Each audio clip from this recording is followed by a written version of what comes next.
Free bus ఇస్తాడు మీకు ఏమైంది? Just waiting. చెప్పు ఇక ఒక మాట ఇప్పుడు ఫ్రీ బస్ అన్నారు. నేను హ్యాండిక్రాఫ్ట్ బస్సులు రావాలంటే డిలక్స్ ఎక్కువతాను. ఇక్కడికి బస్సులు రావాలంటే డిలక్స్ ఎందుకు ఎక్కువతానా, అలా ఒత్తిడి ఎక్కువైపోయింది. అప్పుడు ఏంటంటే ఏ ఎక్స్ప్రెస్ ఎక్కినా కూడా ఫ్రీగా వచ్చేది మేము.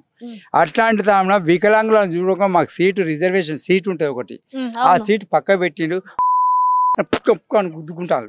ఒక నవ్వకు ఇది అయిపోయిందా? ఇది అయిపోయినాక మరి మేడం మరి మా పరిస్థితి ఎట్లా? వాళ్ళు గట్టిగా ఉన్నారు, కొద్దిగా అది ఉన్నారు, మరి నా పరిస్థితి ఎవరు చూడాలి? అక్కడ బస్సు నేను పోవాలి ఒక్క కాడికి. ఆ ప్రతి సంపద ఉంటుంది, సాగు బతుకులు ఉంటాయి. ఆ టైంలో నేను పోవాలన్నా లేదా?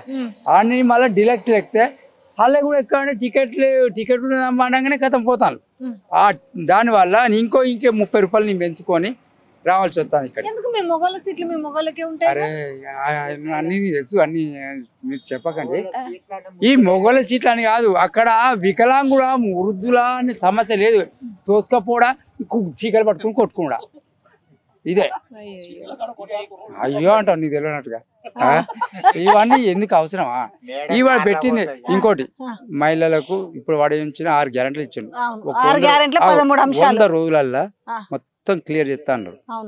ఒకటి ఏంటంటే ఈ కరెంటు బిల్లు ఒకటి, కరెంటు బిల్లు ఒకటి, ప్లస్ ఈ మహిళలకు 2500 రూపాయలు ఒకటి, మూడవది 500 రూపాయలు రైతులకు అదనంగా బోనస్, ప్లస్ వికలాంగులకు 6000, ఈ వృద్ధులకు వాళ్ళకు 4000, ఇంకోటి కళ్యాణ లక్ష్మి తులం బంగారం, ఇంకోటి రుణమాఫీ. ఇవి ఏమన్నా క్లియర్ చేసిండో చెప్పండి, మీరే చెప్పండి. ఇప్పుడు ఇవన్నీ పెట్టుకొని ఇంకా ఆగస్టులో నేను మొత్తం చేస్తా, ఇంకా 2 లక్షలు ఇస్తా అంటాను. ఇప్పుడు మొన్న మీరు అంటే ఏమంటుండంటే మీరు ఓట్లు వేసి గెలిపిస్తే కనుక ఎంపీ ఎలక్షన్లో చెడ్డబాడుకావు మాట విని ఉండాలి, లేకపోతే మలుచుకొని బండాలే. కానీ చిల్లరగా మాట్లాడి ఓట్లు వేసుకొని అది చేసి ఆడోళ్ళు చేస్తేనే ఎవరు నడతా? మొగోళ్ళు అయ్యో మా ఓట్లు అనుకోవద్దా? మరి వృద్ధులున్నారు, వాళ్ళకి ఫ్రీగా ఉండొచ్చు కదా. పిల్లలు ఉన్నారు, స్కూల్ పిల్లలు, వాళ్ళకి ఇవ్వచ్చు కదా. మా వికలాంగున్నాం, మాకు ఇవ్వచ్చు కదా. ఇచ్చి లొల్లి పెట్టుడు ఎందుకు? వాళ్ళు ఏమంటారా ఇచ్చుడు ఏందో, కానీ మాకు కొట్టుకునే చీకలు మొత్తం ఊసిపోతాయి ఇంటికి అంటాను వాళ్ళు. అది కథ. చూడండి మేడం, ఐసల్ ఇదండి, మీ అండర్స్టాండ్ మీ ఓకే. ఇట్లాంటి సమస్యలు అవసరమా? వీడు చేసింది ఏమున్నది? ఆడు ఆరోగ్యశ్రీ బీమా అని చెప్పిండు, 10,000 నా పోవచ్చు. అది సారీ ఇక ఊతపదం వస్తుంది, అది లేదు. ఈ బస్సు అని ఒకటి ఇచ్చిండు. ఇప్పుడు మిగతా మళ్ళా ఈ ఆగస్టులో ఈ రైతుల గురించి మాట్లాడతాను కాబట్టి మిగతా ఆగరు ఒక్క నిమిషం. అయితే ఈ వీటి గురించి మాట్లాడదు కానీ మిగతా 5 పథకాలు ఏమైనాయి? ఒక దాంట్లో 3 ఇచ్చిండు, గ్యాస్ది, కరెంటు బిల్లు, ప్లస్ మహిళలకు. ఇంకా అవి బోంగా ఇంకా 5 అదనంగా ఇచ్చిండు. ఈ 5 ఏది నెరవేరలేదు. ఇప్పుడు ఒకటి ఆడోళ్ళకి ఇచ్చిన మా అక్కలు మా చెల్లెలు అంటారు. ఆ అక్కలు చెల్లెలు ఎక్కడున్నారు? వాడు ఇంతవరకు గ్యాస్ అక్కడ కాదు ఇక్కడ అక్కడ ఏదో బతకనికి పోయినాం మేము బయటికి. పోయినప్పుడు కూడా కరెంట్ బిల్లు అంటే నాకు 3 మీటర్లు ఉన్నాయి, దేనికి అంటే సరే అండి మేము కట్టుకుంటాం లేదు, పర్లేదు, దాని ఏం లేదు. కానీ ఊర్లో ఉన్న కాడకైనా కరెక్ట్ చేయాలంటే ఆడ కూడా ఆ 0 పాయింట్ కూడా రావట్లేదు. ఈ పెన్షన్ సంగతి ఏమైంది? 6,000 వస్తున్నాయా నీకు? ఏడొస్తానే 4,000 వస్తున్నాయి. నేను వికలాంగా 4,000 వస్తున్నాయి. వృద్ధాప్య వాళ్ళకు అవే ఆయన ఇచ్చాయి. మరి మాకు 14 సీట్లు, 14 నుంచి 16 సీట్లు వస్తాయి ఎంపీ సీట్లు అని అంటున్నారు. వానికి 3 కూడా రావు. ఎందుకు రావు? ఇప్పుడు చేసే కథకు కనబడతలేదా? వాని పరిపాలన ఎట్లా? వానికి అనుభవం లేని ఎవరు ఎట్లాంటి మనిషి, ఏ పొజిషన్లో ఏ అనుభవం ఉన్నది వానికి? అక్కడ ఏ అగ్నిష్ పార్టీలనే ఉండే, ఏ దాంట్లో గట్టి ఉండే, ఎక్కడ వాడే సారీ ఏదైనా మాట్లాడ అంత అంటే మనకు ఆవేదనతో మాట్లాడతాను. ఆడ ఆయన గౌరవం ఇచ్చుడు ఎందుకంటే గౌరవం ఇస్తును, మనకు గౌరవం ఇస్తే ఆడ గౌరవం ఇవ్వకనే ఆ విధంగా మాట్లాడతాను నేను, అంతే తప్ప. కానీ అట్లాంటి పొజిషన్ పరిస్థితి ఎట్లుంది ఇక్కడ? మొత్తం టీఆర్ఎస్ ఉంటుంది. గెలిపించుకుంటా వాడు బొందలు కలిసిపోతాడు, కానీ ఎక్కడ మీద క్రాస్ అయ్యాడు. ఆ తర్వాత మళ్ళా వేరే విధంగా మళ్ళీ మాట్లాడతాం. మొన్న వస్తాడు, రేపు వస్తాడు, మేము మాట్లాడతాం దాని గురించి. అంటే ఆయన క్లియర్ అయిపోతాయి. కానీ ఒకటి మేడం అన్న కరెక్ట్గా నువ్వు 100 రోజులు అన్నప్పుడు గ్యారంటీ 3 నెలల మాకు ఇస్తాను ఆ మాట. అన్ని తప్పినావు. ఇప్పటి వరకు ఎంత నీకు అంత టాలెంట్ లేదు. ప్రభుత్వంలో కేసీఆర్కు ఉన్నంత టాలెంట్ లేదు. ఏదో చేసిండ్రు వీళ్ళు మొగ్గిలు మహిళ ఎత్తేనే వచ్చినాం అను మొగలు వేయలే మేము. ఒక మాట ఒకటి ఆవేదన మీద చెప్పుకుంటా. సరే ఇగో ఇట్లాంటి ఏజ్ ఉన్నోళ్ళు పర్లేదు.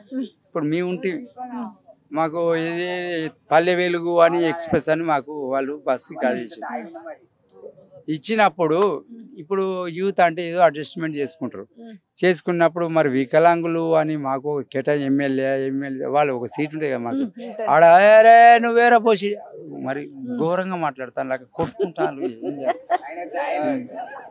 ఆ కొట్టుకున్నప్పుడు అమ్మా నేను వికలాంగులు అంటే నీ వికలాంగులు నీ నాకు నీ పోవాలి నీ ఆడికి పోవాలంటాను.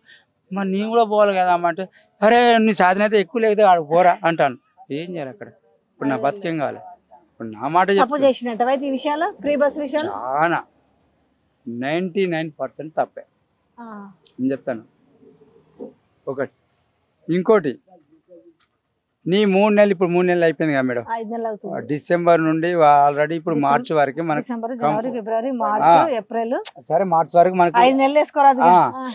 ఆ టైంలో మనకి ఇచ్చేయాలంటే ఇప్పుడు ఇచ్చిన దానికైనా ఒక్కటే ఇచ్చా చేసినాం. మిగతా ఏమైనా ఇచ్చినావు చెప్పు. సరే సరే అండి అడ్జస్ట్మెంట్ ఏ విధంగా గవర్నమెంట్ కొత్తగా ఫామ్ అయింది. దానివల్ల నీకు ప్రాబ్లం రావచ్చు. చెప్పి అది చేయొచ్చు కదా. నీ చెప్పి అది చేస్తా ఇది చేస్తా అని చెప్పేసి దొంగ మాటలు ఎందుకు అవసరం? అప్పుడు తీసుకుంటా రేపు అయితే నీ అవసరానికి ఒక మాట, అవసరం తిన్నాక ఒక మాట, గడ్డ ఎక్కినాక ఒక మాట, గడ్డ దిగినాక ఒక మాట. మీరు వేస్తారో ఏదో అయితే మనం ఇద్దాం హామీలు.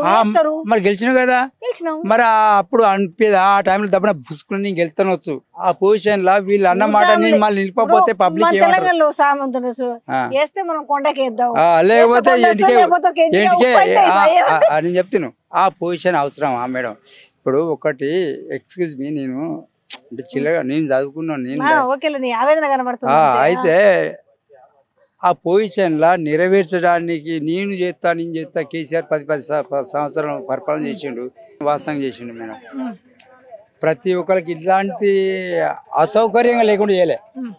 వీడు వచ్చిన కాంచెలు అసౌకర్యం వచ్చి అంత ఇబ్బందులు, నీటి కొరత, కరెంటు బిల్లు, కరెంటు కూడా కట్. అప్పుడు 24 గంటలు కరెంట్ ఉండే. కరెంట్ కూడా కట్ చేస్తాను. కరెంట్ ఇప్పుడు నేను వచ్చిన కదా, ఇప్పుడు మా ఊరు నేను బతకనికి బయటికి పోయినా, వచ్చినాక కూడా ఆ కరెంటు కూడా ఒక నైట్ అంటే ఒక 4 సార్లు పోయింది. అసలు కరెంటే పోతలేదు అంటారు. పింఛన్ అన్నావు, ఈ పింఛన్ టైంకి ఉన్నదా? ఏమన్నా టైం ఉన్నదా? ఆ టైం కూడా సరే వాడిచ్చినంత నువ్వు ఇస్తాను అనుకో. సరే అట్లా కూడా ఒప్పుకున్నావు. కొద్ది రోజులు సరే వాడిని కవర్ చేసుకున్నాక ఇతడు వచ్చా అనుకున్నావు. ఆ టైంలో కూడా పింఛన్ కూడా టైం లేకపోతే వాడు ఇవ్వాలా రేపు మాప అన్నా కూడా ఏమన్నా ఇంట్లో పండాం. ఇప్పుడు ఫ్యామిలీ అక్కడన్నది, నీ ఒంటరికి వచ్చిన సొంత ఇల్లు కాబట్టి పంటే 4 సార్లు పోతాయి కరెంటు. ఎండాకాలం మళ్ళీ ఇందులో. మరి అప్పుడు ఏమైనా పోయిందా?